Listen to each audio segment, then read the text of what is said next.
నాయర్ సేవా సొసైటీ ఆవిర్భావ సభ హైదరాబాద్ కాపురా డివిజన్ ఎర్ర లలిత గార్డెన్లో ఘనంగా నిర్వహించారు.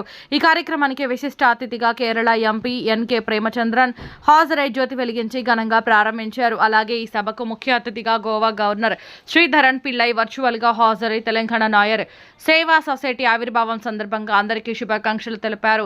నాయర్ సేవా సంస్థ దేశవ్యాప్తంగా చేస్తున్న సేవలు తదితర అంశాలను వివరించారు. తెలంగాణలో నాయర్ సేవా సొసైటీ ఏర్పడటం చాలా సంతోషించదగ్గ విషయమని, తెలంగాణలో నాయర్ సేవా సొసైటీ విద్య, ఉపాధి, సేవ లాంటి పలు అంశాలలో ముఖ్య పాత్ర పోషిస్తుందని గవర్నర్ శ్రీధరన్ పిల్లై వర్చువల్గా పాల్గొని ప్రసంగించారు. వారితో పాటు future India foundation chairman K Vijay Chandran, పలువురు నాయర్ సొసైటీ ప్రముఖులు, నాయకులు, కార్యకర్తలు, ప్రజలు పెద్ద ఎత్తున మహిళలు హాజరయ్యారు. ఈ సందర్భంగా ఎంపీ ఎన్కే ప్రేమచంద్రన్ మాట్లాడుతూ తెలంగాణ నాయర్ సేవా సొసైటీ ఆవిర్భావం ఏర్పాటు చేయడం నాయర్ సేవా సొసైటీకి చారిత్రక అవసరమన్నారు.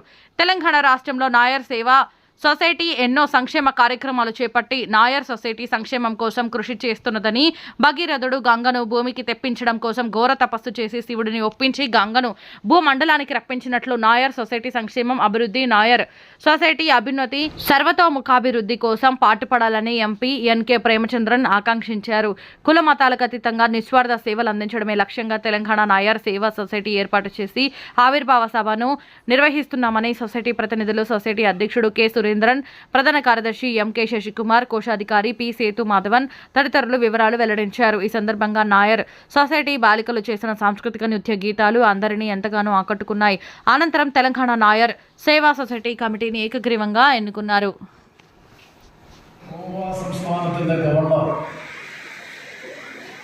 ഔദ്യോഗികമായ പരിപാടികളുടെ പശ്ചാത്തലത്തിൽ ഈ സംരംഭത്തിൽ സംബന്ധിക്കാൻ, വ്യക്തിഗതമായി സംബന്ധിക്കാൻ കഴിയാതെ പോയെങ്കിൽ പോലും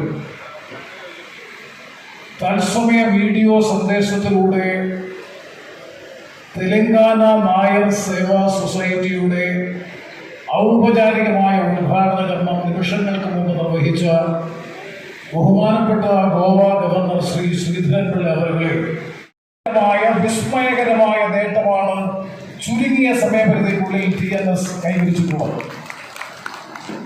കാരണം നമുക്കറിയാം, കേരളത്തിന് പുറത്തുള്ള ഒരു സംസ്ഥാനത്ത് ജീവിതാവശ്യങ്ങളുമായി, വിവിധ കാര്യങ്ങളുമായി തെലങ്കാന പോലെയുള്ള സംസ്ഥാനത്ത് വിവിധ ഇടങ്ങളിൽ പ്രവർത്തിക്കുന്ന, ജീവിച്ചുകൊണ്ടിരിക്കുന്ന നായർ സമുദായ അംഗങ്ങളെ